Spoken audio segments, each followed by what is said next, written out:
We're going to call the meeting of ISD 361 School Board to order. Special meeting. Roll call. Tony Corpy, Emily McGonigal, Bruce Raboin. Here. Ted Saxton here. Roxanne Skogstad-Deach. Here. Joanne Smith. Here. Jennifer Wendell. Here. Kevin Grover. Here. Please rise for the Pledge of Allegiance.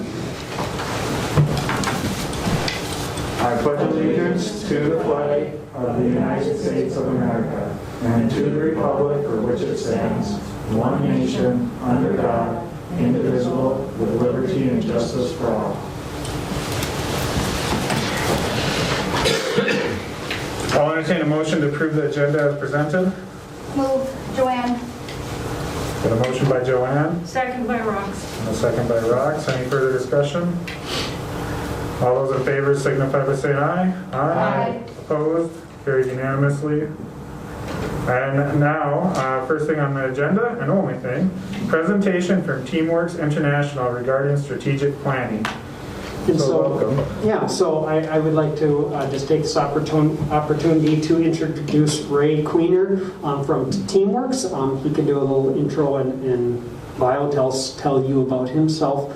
But just so Ray is aware, Bruce, and I don't know if you caught Bruce Raboin, Jen Wendells and Joanne Smith are at that table. Roxanne Skogstad-Deach and Ted Saxton is our board chair. And then we are filmed. It goes on our local cable access channel. And right behind you walking in is 6 out of 7 member Tony Corpy. So, and as the board is aware, this is our third presentation.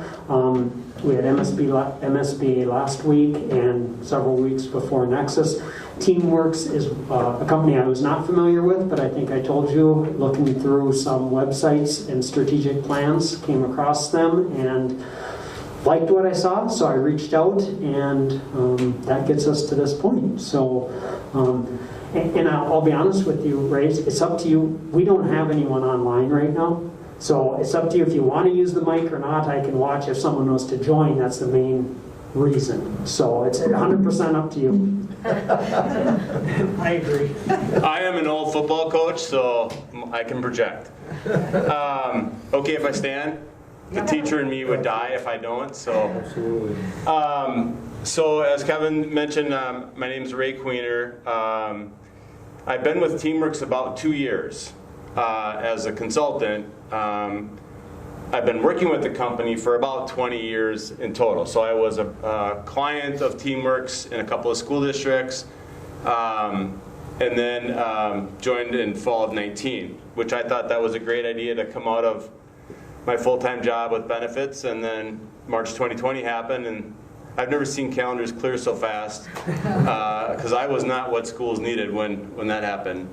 But before Teamworks, I have a 30-year career in education. Secondary math teacher in small town in Wisconsin, technology coordinator in a couple of metro Twin Cities school districts. One day I went to work in a very large metro school district as the tech coordinator, and when I left that day I was the director of finance. It's a great story, I'll tell it some other time, but that was a great learning experience for me, except that in large districts, finance, you become very siloed, and I had wandered too far away from the classroom, and so went to a smaller metro district as an assistant superintendent for 10 years in Stillwater, and then 6 years as a superintendent in Cambridge, Isani, in East Central Minnesota.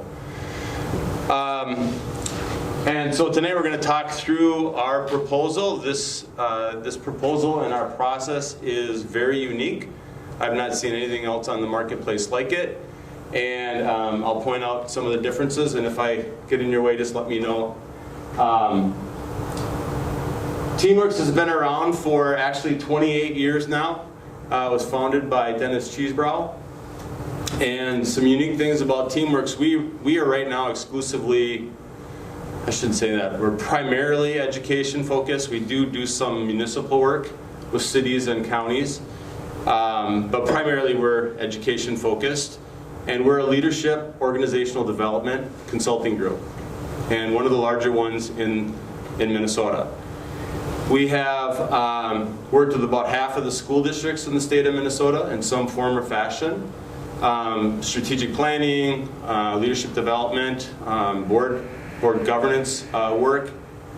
And all told, across the United States, we've been in 20 states, about 435 school districts across the country. What's very unique about Teamworks, other than this little spiel, is we don't market and we don't sell. So we don't go to conferences and have booths. We don't send out flyers. We don't do any kind of marketing or selling. All of our clients are word of mouth or reference. So we actually, because Kevin found us from a client that we had worked on, did some planning with. So that's a little bit about Teamworks. Then I'm going to kind of walk through our model. The first thing I want you to take away is that if there's a decision to continue our work, the very first thing that we do is co-design the process. So what you see here in this proposal is my best guess, my best effort for putting something on the table. But we walk through and we actually go through all the sessions for strategic planning and things that, if there are things that you don't want or don't need, then we pull them out and we adjust pricing accordingly. I think I have done, as a consultant, probably 9 processes with school districts, and no 2 have been the same. So when we come in and co-design, we really tailor it to the school district and to the client to serve them best. So classroom to boardroom is our strategic planning process.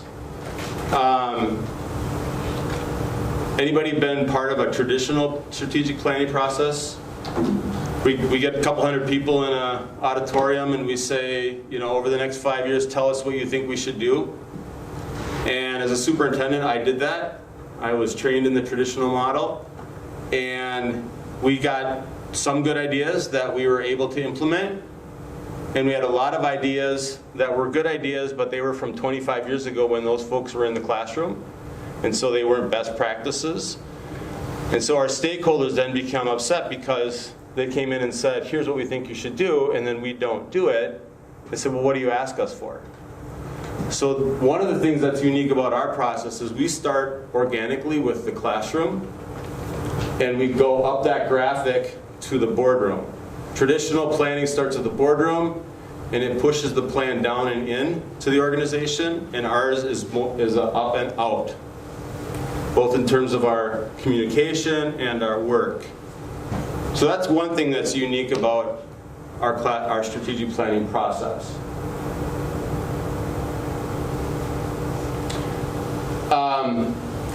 I'll go through the sessions in a little bit more detail in the broken out part of it, but I'm going to hit a couple of highlights.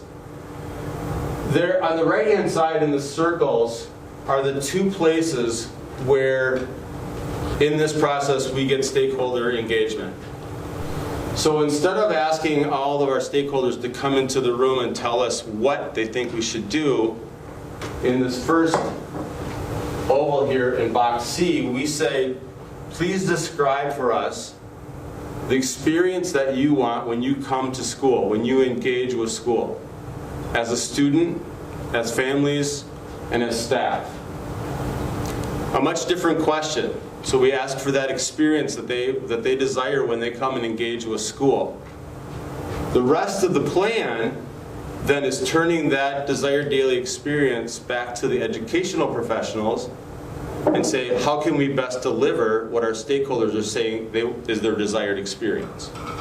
So the planning part of this actually is working from that desired daily experience.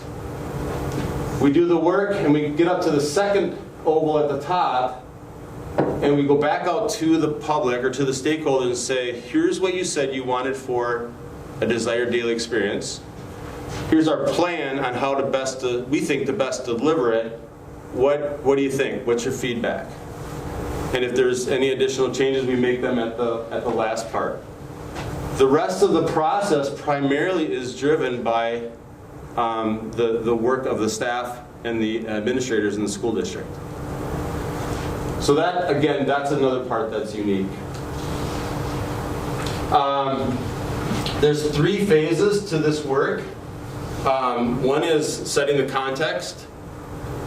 So we look back at a story wall. So the very first thing we do is we have a group of people come in and we say, and ideally we like to have folks with as much history as possible.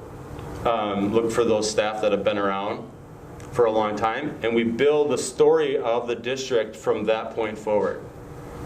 And we look at characteristics of successes and challenges because we want to replicate where there's been successes and we want to obviously avoid the challenges.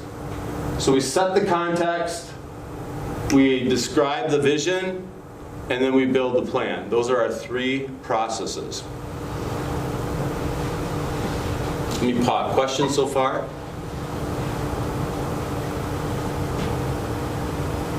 The last general thing I'll say about this process is that at the end of it, you will have a strategic plan.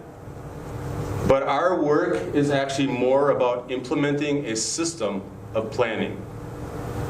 And what I mean by that is that we don't believe in episodic planning as a company. We believe that continuous planning is much more effective, much more responsive to the changes in needs of students, changes in what's happening.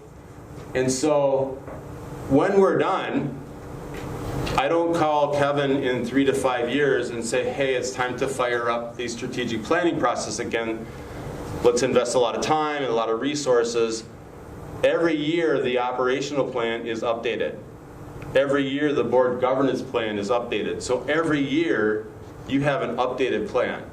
You don't have to reinvest in the process.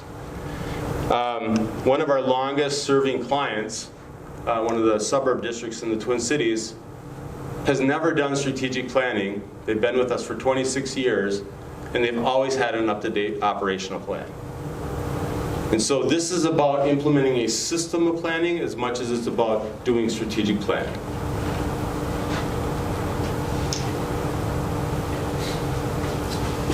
All right. Page 6 is a little bit small probably to read, but those are the deliverables.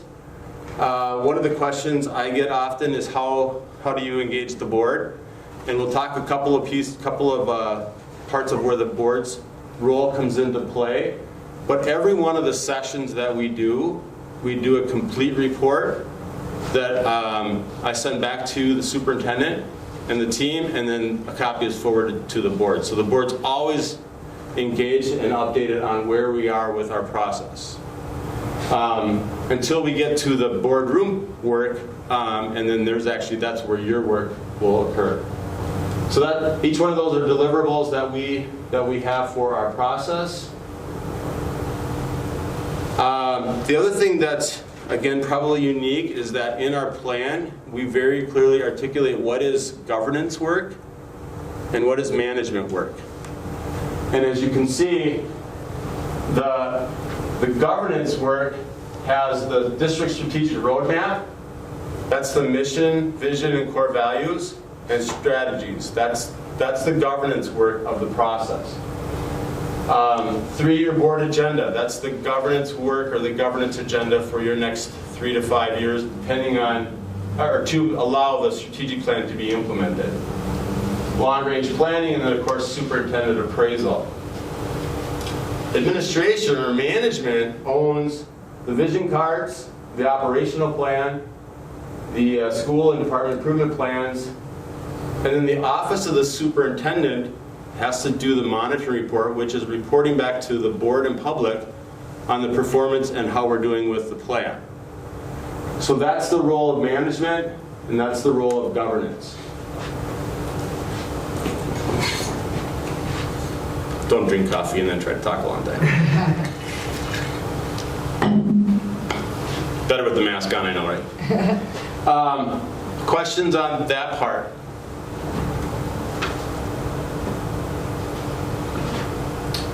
So, again, the small writing you can't read, but the very first line, the design, if we decide if the decision is to move forward, that is the co-design session where we come in and we actually walk through each one of the sessions.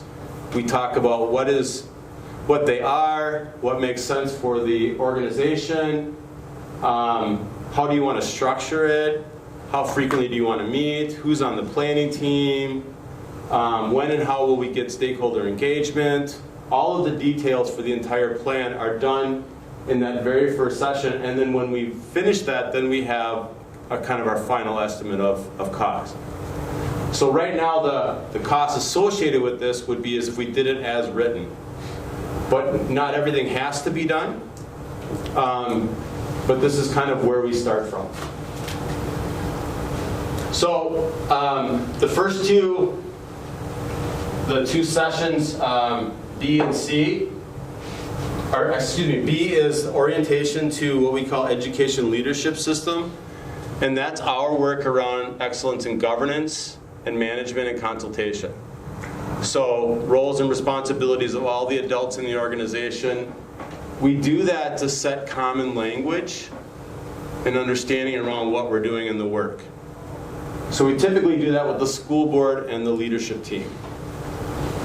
That's one that doesn't have to happen, but it does set the stage nicely for the work.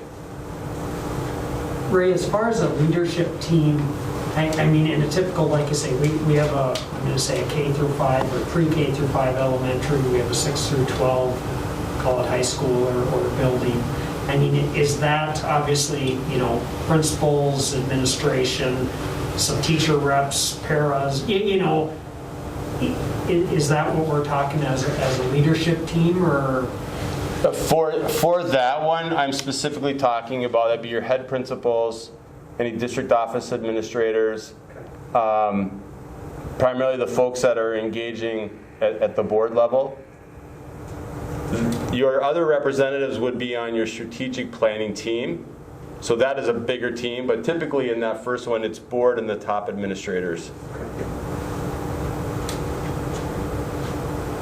All right, so then C is Storywall. I described that one. That's where we build the history of International Falls.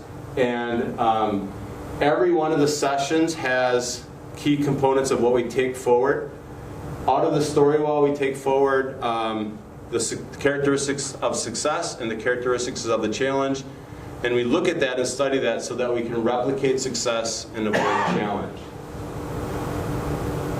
D is environmental scan. That is the present day look at what's going on. So what are things that are well established in the organization that have a lot of time and energy behind them? What are things that maybe are starting to ebb? They were once established, but now they're ebbing. What's on the cutting edge? And then what is the district studying or implementing now? So we want to set the table so we're fully cognizant of what's happening today. E then is the engagement, beginning the engagement with the stakeholders.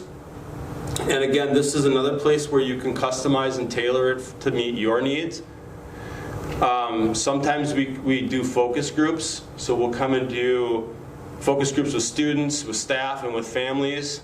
We make sure that we are representing the entire community in those focus groups, both racially and academically. So we want students from every pathway. And we build then that information to develop a draft, desired daily experience, and then we would send that draft out to typically secondary students, 612, all families and all staff to get feedback. So we use focus groups to generate a rich draft. Another way that can be done, though, is you could just do survey, but then you have to build the desired daily experience from all the responses. So one district I worked with, we did just survey, and we ended up with 6,000 responses. That's a fairly time-consuming process to have to weed out, what is the desired experience. So, but you can do it a couple of different ways. That's, again, something we would talk about, what would work best for International Falls. In F, this row right here, that's where we map out from the data from the focus groups, what is the draft. If we did the survey, that would be in G. We then ask to invite more people to the table from the school district, folks that represent facilities, food service, business services, transportation, invite more staff from the schools, building leadership teams with the principals, assistant principals, and we go through a school and department strengths and needs. So again, another place to set the table of where's it working well, and where are some opportunities for growth. I is classroom theory of action. We start to map out what behaviors, what actions need to happen for us to deliver on the desired daily experience. J is setting the plan. So we do a district vision card. A vision card is a tool of the administration to measure the progress of the implementation of the plan. So it's not the balanced scorecard, it's not a rubric, it's not a public report card. It's a tool for administration to measure progress on delivering the desired daily experiences. So how are we doing? And that is where the Office of the Superintendent gets the data and information to provide to the board and public for that monitoring report on how we're doing. So you can see we're halfway down through J, and we've still not talked about an initiative, work, any task set. That actually happens in the second half of J. That's where we start to map out the operational plan. So what is the work that we look at to deliver on the desired daily experience from what your stakeholders told you? And then K is a final draft of vision card, the 3-year operational plan, and we actually talk about school and department improvement plans as well as a part of K. L is where we come back to the board and we say, here was the desired daily experiences, here's the administration's recommended plan of action to deliver that, and we ask you to look at whether it's your current mission, vision, core values, or if there's a need to update those, but making sure that those are in alignment with the plan. And so we take a session and talk about the current setting, and if there's any tweaks or modifications that happens on those.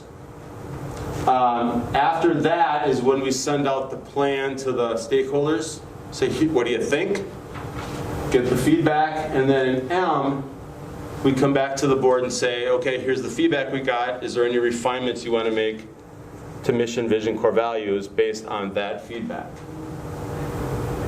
And assuming that you finalize a draft of that, then that goes to the board for formal approval. At that point, you actually have your strategic plan. You've got all the tools in place, the operational plan, the vision card, the theory of action, and the roadmap is all done. In N and O, we actually have a couple board sessions where we talk about what is the board work that would need to occur in the next 3 years so that the plan can be implemented. What's the governance work? And we use our 5 roles of school boards and specifically map out what policy work has to happen, what operational oversight has to happen, the board governance work, superintendent relations, and public engagement. What is the work of the governing board to make sure we have a path for that?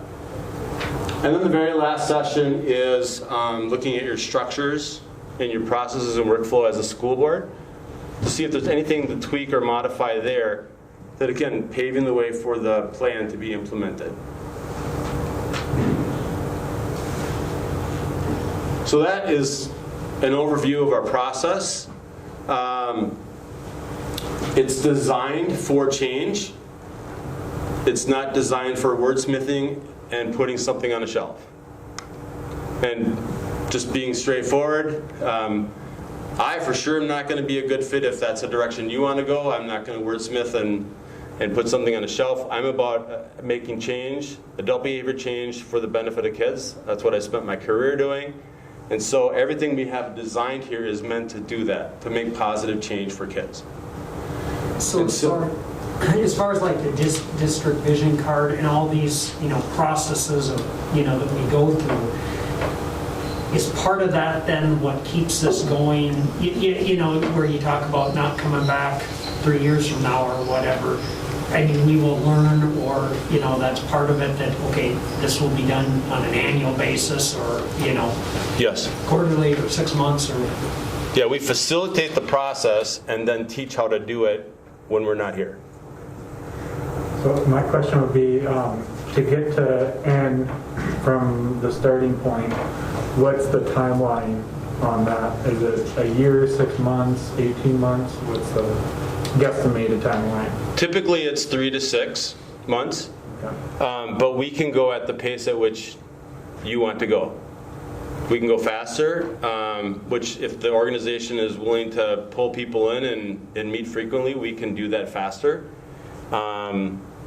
There are some districts that actually just have a small group that plan in a few days, the whole plan.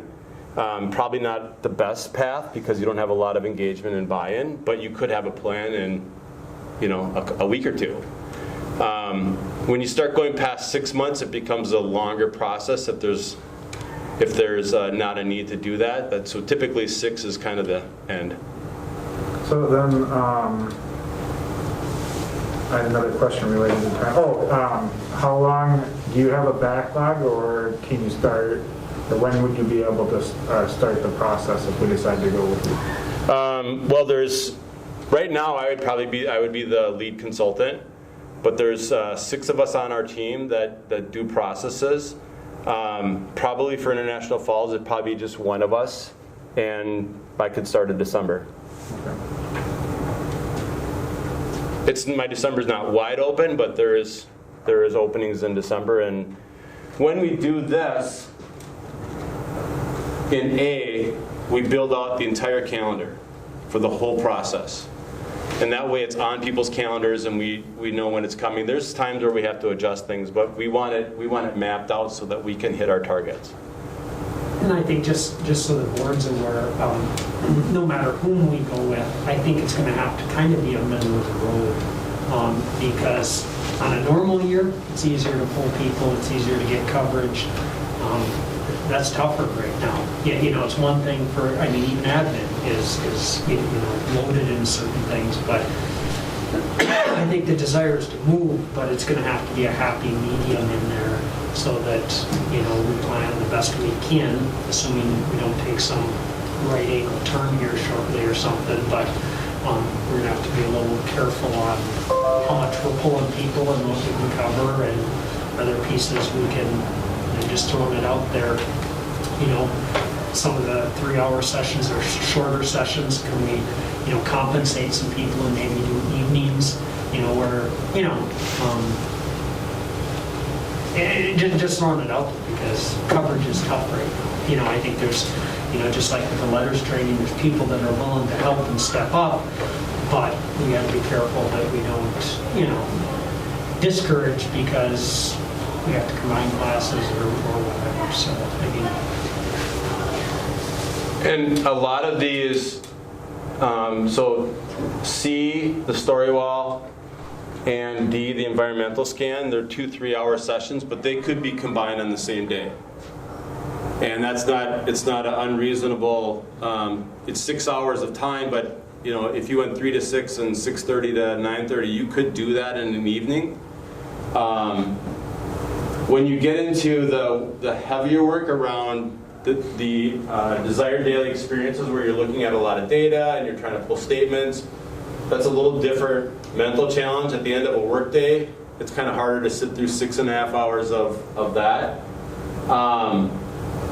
But you can even see in J can be 1 full day, or it can be 2 3 hours. So it really can be customized to fit schedules.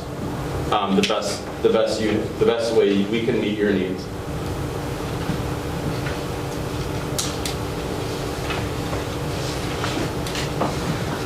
Other questions on the process?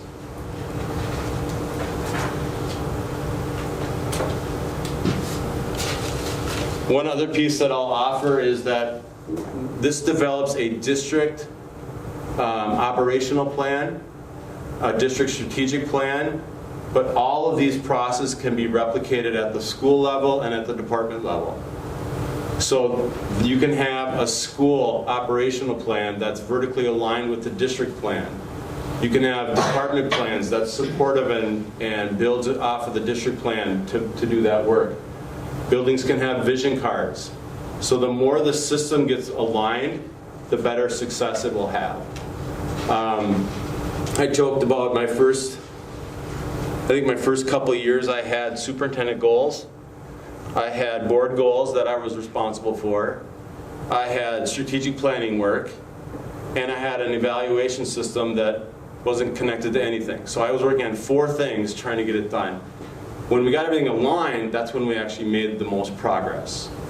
So the more you can push this into the system, the better it will be. I wanted to say one other thing about operational plans. When I was, I think, halfway through my superintendent time, I had done the traditional planning, and we had 59 action plans. It was untrackable. We couldn't follow it. It was so big and so vast. That's actually when Dennis, the founder of TeamWorks, developed the operational planning model. And all this work. And so I converted my traditional strategic plan into the operational plan. 2 things happened. One, it brought focus to our administrative teamwork, unlike anything I'd ever experienced. Because we pushed things out of the way because this was our focus. When we did budgets, this was the focus. The second thing that was a huge benefit is that I met with a teacher group. I called it the Superintendent Advisory, but once a month I met with teachers and employees from every building in the school district. And once a quarter we looked at the operational plan. So they knew what was coming and when. So August back to school wasn't a wondering what's the initiative this year. Everybody knew what was happening. And if something came up, teachers would say, well, if we want to do something new, we had a plan of how we could move things around and we could drop new things in. So the operational plan is a really functional tool administratively, and if you can't tell, I'm a huge advocate for it. The other part of this, some districts that we work with will do school analytics as a part of the process. So I did include information around school analytics. This was our big win of COVID for TeamWorks. When our calendars got cleared, because people didn't need consulting and strategic planning, we took the time to redo our school analytics services. And we now have a tool that's fully online, 24/7 access to all your student data, your student demographics, for student performance, all geocoded and mapped, so you can actually look at the data down to the census subblock. So if you're doing planning, facility analysis, if you're doing any kind of conversations around long-range facility needs, enrollment projections, market share, a lot of districts don't know their market share. They might know district-wide what % of the kids that live in the school district attend the school district schools, but not at the census block. And so this tool actually allows you to have a deep data set that may or may not be something that you need as a part of your process, but we do have this included, and I added some information for you to be able to look at. When we talk about census blocks, these are the colored areas here. So that's one snapshot of a school district, but the data is broken down into census blocks. And you get with the system all of the updated census information. Every time that database is updated, it actually updates on the online system. How does it work with the, like testing, like we're a Skyward school, student management, there's many different, do they communicate, or is it all like we do our MCA stuff? I mean, does that come out of the state, or does it come out of Skyward, or do we hand enter, or pieces like that are, or like star data, Renaissance, we do star testing. if that goes in, is there a way to dump, or is it a manual? So a couple of answers. One is there's not an automatic overnight upload and download. So if you needed a fresh data set, we'd say, okay, here, send us. We have a tool that you just download your data and then we upload it. Less than 24 hours, you can have an updated set. And the other answer to your question is anything that you have that's geocoded to an address, we can map. So, and kids are geocoded to an address. The kids have a unique identifier that's connected to test scores. So we can actually graphically represent neighborhoods on performance, neighborhoods on demographics, all of that can be mapped. So anything that you have can be put into the system. The census information is I want to say canned, that comes in from that database, but we can add any layer the district wants.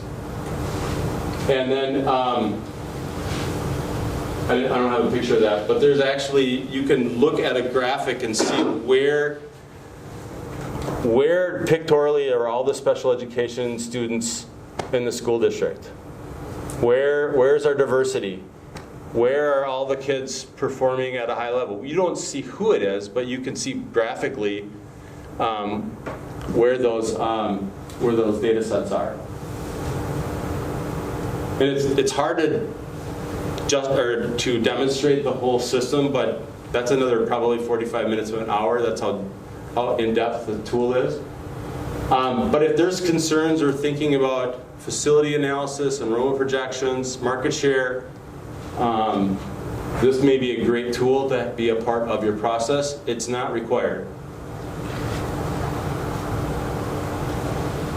The fee, excuse me, the fees, the classroom, the boardroom as designed in the package, estimated right now at $26,700. Again, that number it evolves as we set the final design. So if we take sessions off or redesign things, it's also any of the legwork that's done is done by the consultant. So if the school district says, we'll analyze our own data, then I pull those hours off. So we only bill for time worked. And we customize and tailor that to meet your needs. School analytics, the online tool is $1.50 per student plus a license fee. That's the $22.50. And then if you want more in-depth data analytics, comprehensive enrollment projections or facility utilization reports, that's a one-time fee of $4,000 to do that. Housing sales, if we don't have access to the county data, we have to subscribe to a database. And then any other support that we provide. So the classroom, the boardroom, again, we look at as a one-time number. And assuming that the administration carries the process forward, we don't come back and repeat it. And my line is that this is a great planning tool, and it's a really bad business model. Because all our customers are one-time. If we do our work right, they're one-time customers. So the board members say, well, how does that make sense? In Teamworks,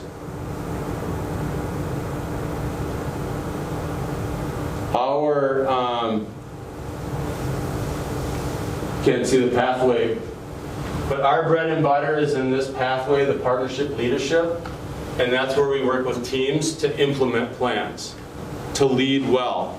Because we want to make sure we have a great plan, but that it actually is implemented and it affects change. So that's where we do most of our work with school districts. Executive coaching, administrative team leadership development. And then the rest of us. So I'm going to pause. So typically, like some of these districts that you've worked with, say for 15 years, 20 years, I mean, it's more on that, I'm going to say, admin teamwork. You know, that not that it doesn't bleed into, how you effectively do this, but on implementing change or whatever, and kind of ongoing. Right. Typically, what if we're going in on a strategic planning process, there are districts I worked with that was it, we were done. There are districts where we said, the board said, we really like the education leadership governance management consultation. We want to do more work there, or PD, so that's evolved. I've done a couple of those. Superintendents have said our team needs support. How can we do some professional development with our team to affect change? Or if we want to roll the planning into the schools and departments at a deeper level, that's how it evolves.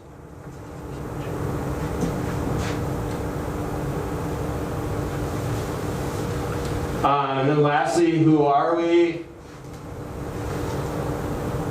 There's Dennis. Dennis was the founder and principal of Teamworks. That's what I look like without a mask, and actually I had a little more pounds on then. Christine Robleski is a senior consultant. She's a former director of communications out of St. Paul schools. So we have a communications person on staff. All the consultants can do all the process. Dr. Brian Bass, a senior consultant. He was the assistant superintendent and the leader in a private school. Dan Hooverman is a retired superintendent out of Mounds View. And Sherry Allen is a retired superintendent out of Mankato. So Dan, Sherry, and I are all former superintendents who were Teamworks clients for many, many years. So the processes that we coach and consult on, we've been using as practitioners. Jeff is a current superintendent at Spring Lake Park. Again, longtime Teamworks client. And then our analytics and our office manager. So that is my info. There's a lot to spew. What questions do you have, or what can I answer?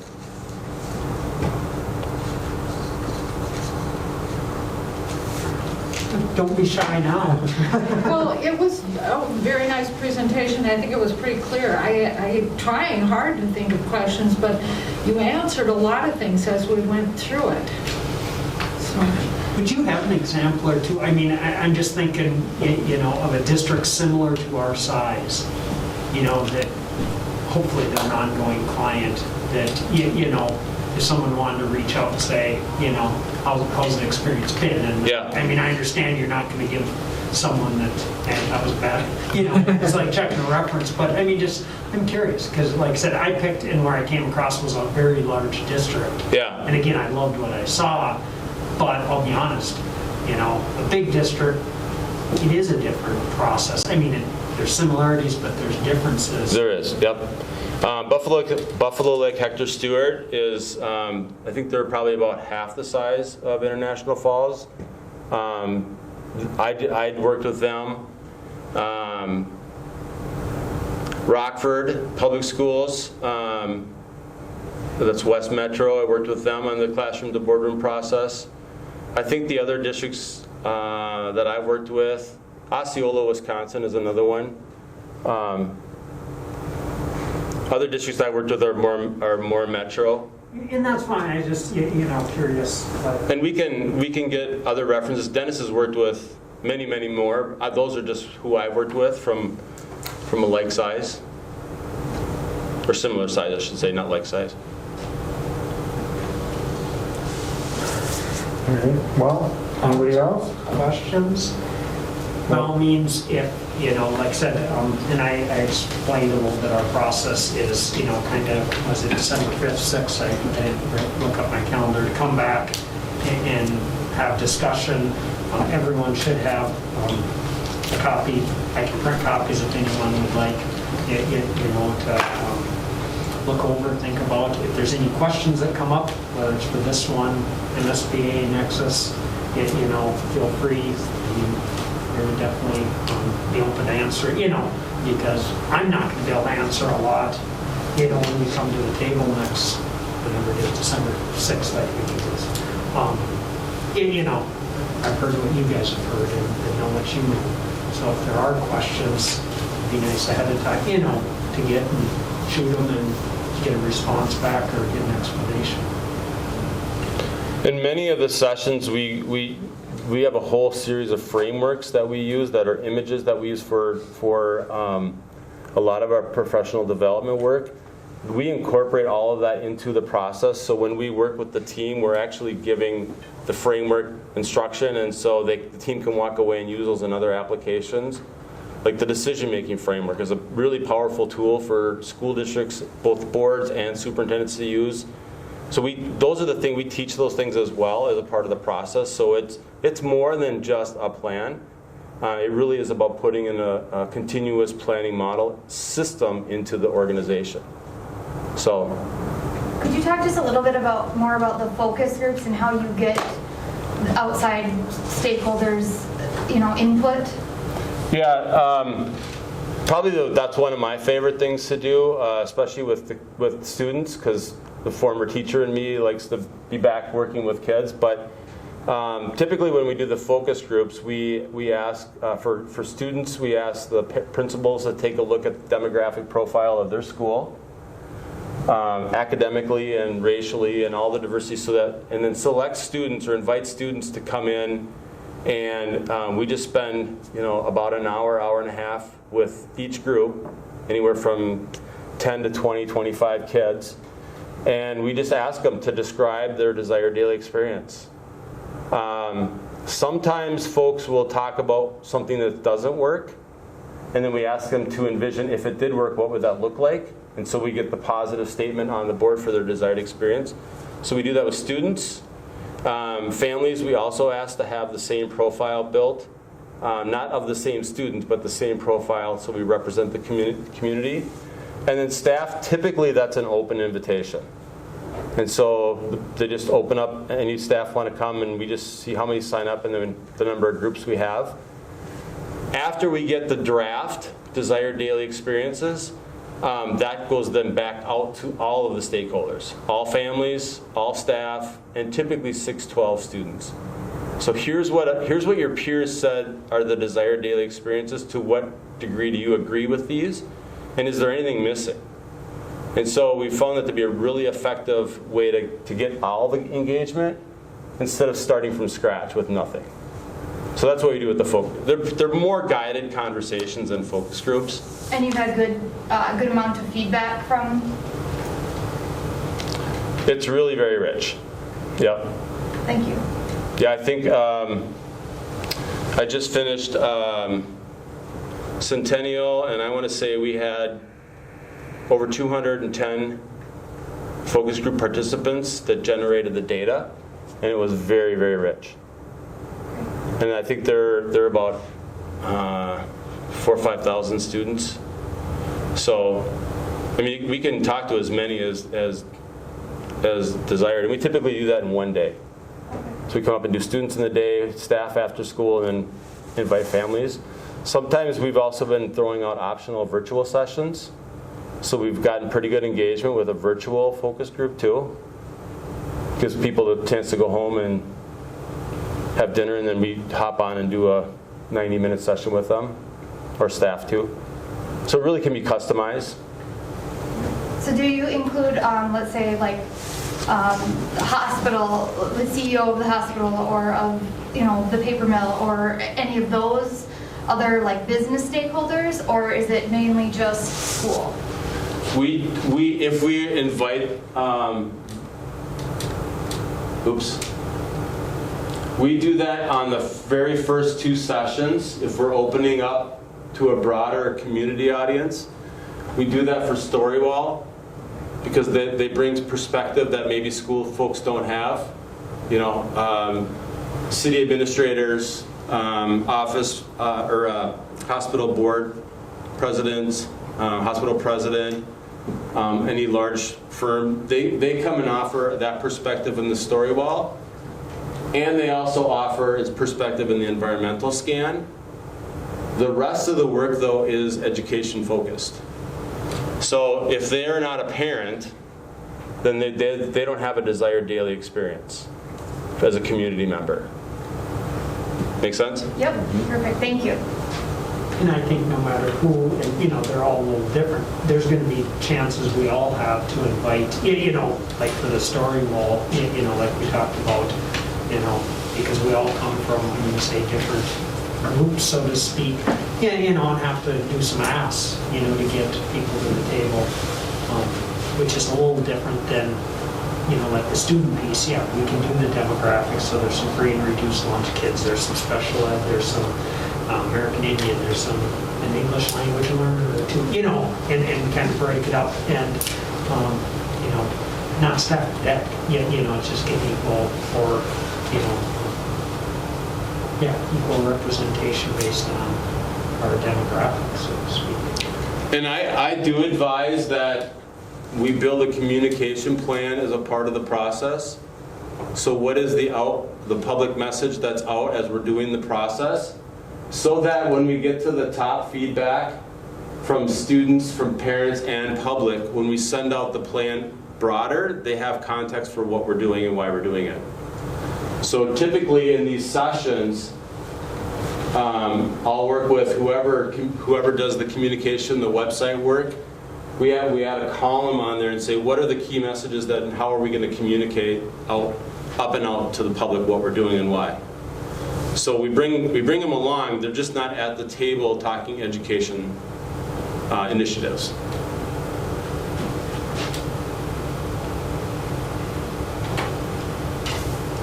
And Go ahead. I was just going to thank you for your time, and if anybody else had anything to add before we wrap it up, or if you had any final things you wanted to say.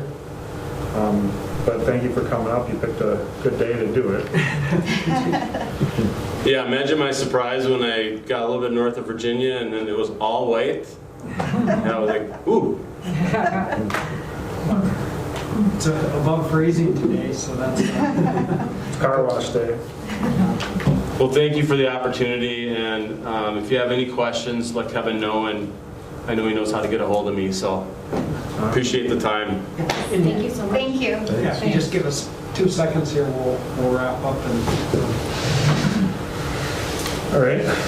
Well, I think all we got left to do is adjourn if nobody has anything else. I'll make that motion by Rox. Got a motion by Rox. 6:23. Do I have a second? I'll second. Second by Tony. All those in favor signify by saying aye. Aye. Opposed? Carries unanimous.